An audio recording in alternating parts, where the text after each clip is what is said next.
Hi there, I am Jennifer Elizabeth Masters. I'm a soul sculptor.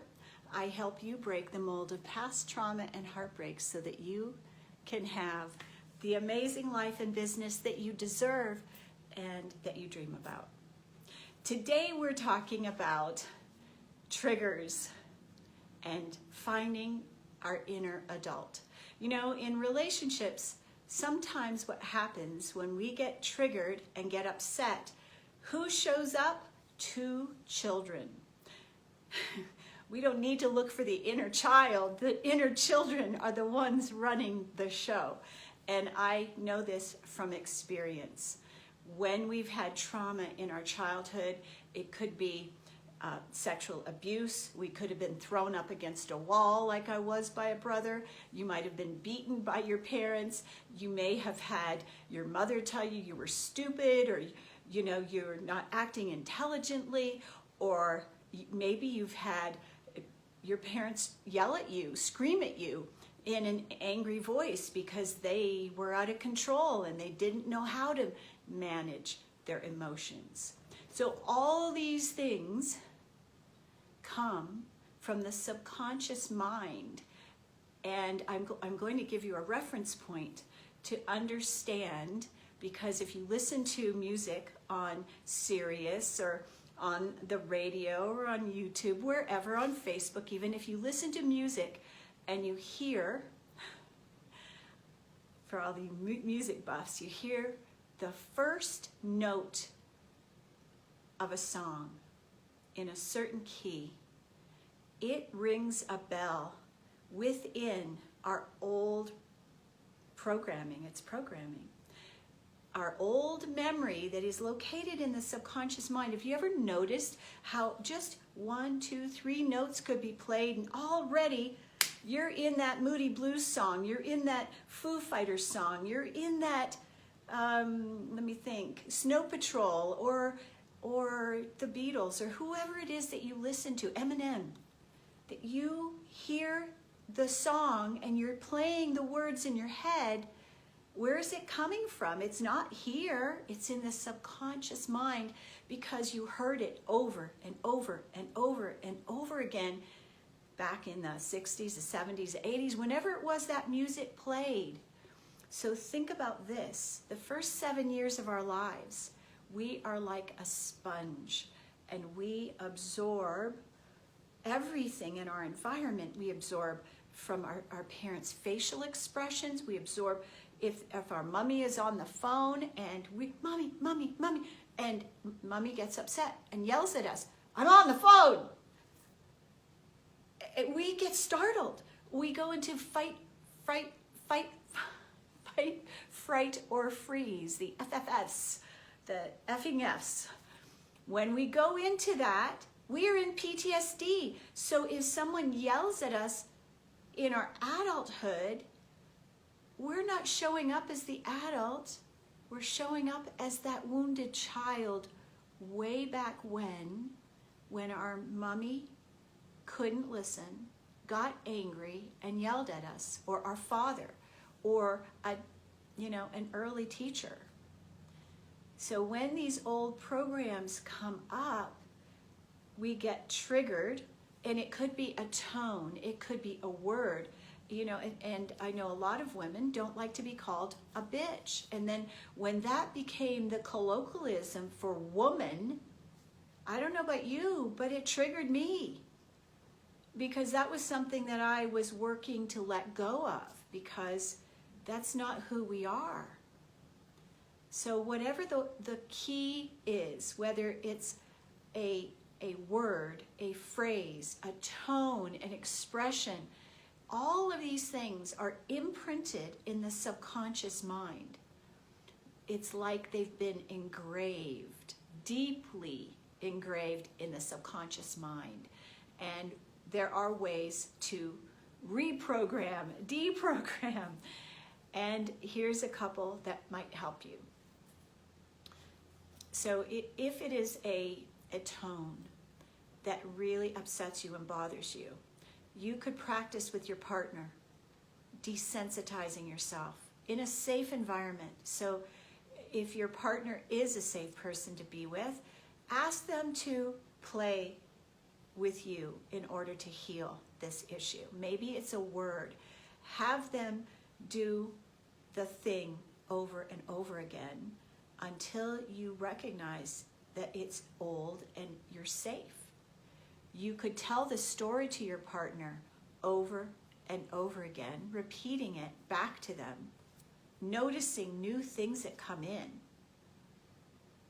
And this telling of the story repeatedly from the top all the way through of the trauma that occurred, it allows the energy to dissipate. Or you could work with someone like me who is a trauma coach who helps you get over PTSD, the trauma of sexual molestation, the trauma of having a narcissistic mother.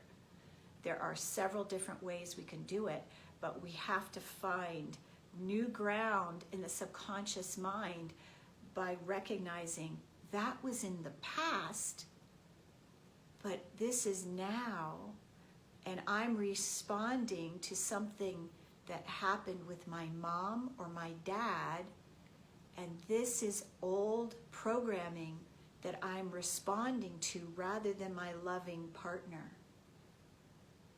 Talking about it with your partner in a safe environment with a coach like me will help you to dissipate the charge. When the charge is dissipated, the reaction magically disappears. So triggers are a button installed by our parental units way, way, way back when we were sponges and absorbed everything from our environment, and that laid the groundwork for all the work that we have to do as adults. We have to overcome the negative programming that has been installed so that we aren't responding to the old trigger and we're responding to the now. And here's the thing about trauma.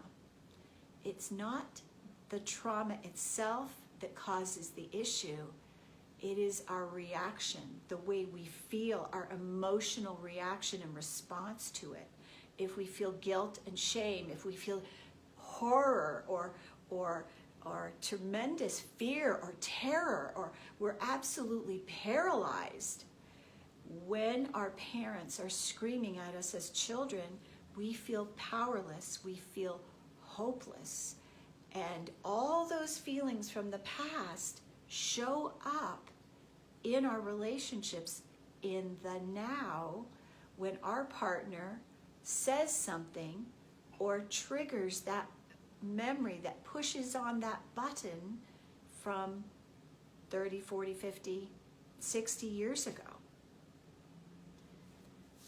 So, having had many of these traumatic experiences, and I share these from my personal past. I had tons and years of molestation by multiple people. I had abusive parents. They didn't know better. They had their own trauma. And so all of the things that I share with you in these videos are from my personal experience, my personal learning and growing and healing them from the root. So when we are living in the present moment, and that's key, and we love ourselves as we are, accepting all the broken parts, the ruffled feathers, the injured heart, and we lovingly accept ourselves as we are instead of pretending to be something different, everything starts to shift. And I will tell you, the fastest growth comes from loving ourselves. The fastest awakening comes from working on us. The fastest improvements in our life, in our joy, in our happiness and bliss come from loving acceptance of ourselves as we are, without trying to make ourselves different. That whole idea is that you are unbecoming. You're unbecoming the chameleon. You're unbecoming the broken child. You're not broken. You may feel that way right now. I used to.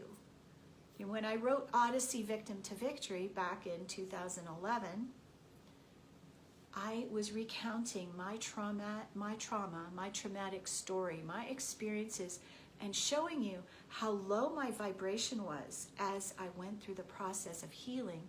And as my vibration started to rise, as I began to love myself, as I began to accept myself, as I began to stay in my body and stop disassociating,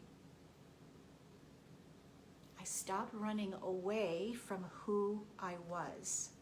Our greatest fear is not what others think of us. It is not that we won't be successful. Our greatest fear is of us. Our greatest fear is of who we truly are. And when all of this trauma is piled on top of us, we feel insignificant, we feel broken, we feel minuscule, we feel very small. But that's not who you really are. It is not. You're the phoenix that rises out of the ashes. You're the butterfly that comes out of the cocoon. And you're beautiful and radiant and wonderful and intelligent and gifted. But as long as we are residing in the childlike state, and I'm not talking about childlike wonder, of course we want to be in wonder.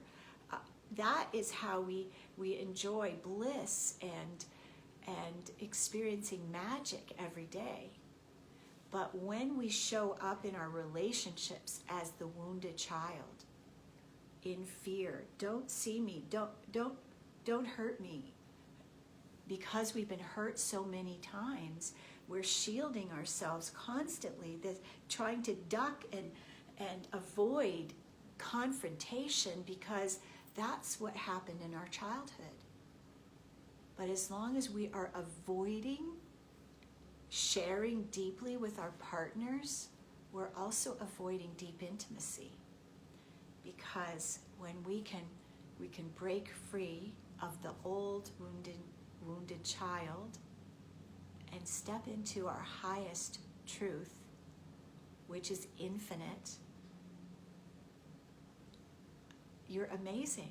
You're miraculous. You manifest in the moment. You love life. You love beauty. You love nature. You know you're loved. These are all the things that happen when we stop thinking of ourselves as a victim and we begin to take responsibility for our thoughts, for the way we feel, for our words or our inability to speak, so that we can tell our partner, I'm frozen in fear.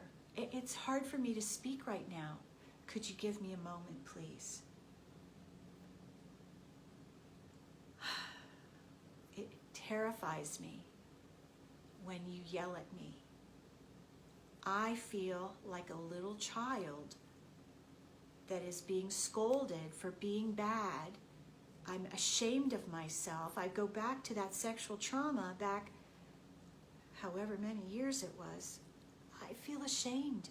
I feel unworthy. I feel filled with guilt. I feel broken when you yell at me. Please don't yell at me. Could you find another way to express your emotions without screaming at me, please? Because that puts me in a state of PTSD. And from that place, I can't think, I can't function. I go into fear and I want to run away. And I don't want to run away from you. So when we are able to share our vulnerability with our partner this way, you're magnificent. You're not small. You are infinite. You're not ugly, and you're not shame-filled. You are a wondrous being of light, and relationships are the way to heal, not an avoidance of relationships. Being in a divine relationship where you commit to be honest, authentic, and responsible. That is how we have a healthy relationship. I'm Jennifer Elizabeth Masters. My website is jenniferelizabethmasters.com. I am the healer's healer. I have healed my trauma from narcissistic abuse from my mom, my sexual trauma, all the woundings from the past. I'm not saying I am perfect, but I am living a joyous happiness life because of all that I have let go of and healed. And so because of the experiences I've had, I have no judgment of yours. And I can meet you where you're at because I've been there too. I have struggled with relationships. I have struggled with marrying the wrong person, marrying a gay man, marrying a narcissist. I have done these things, and I can help you heal yours. Thank you so much for watching. Have a fabulous rest of your day. I love you. Mwah.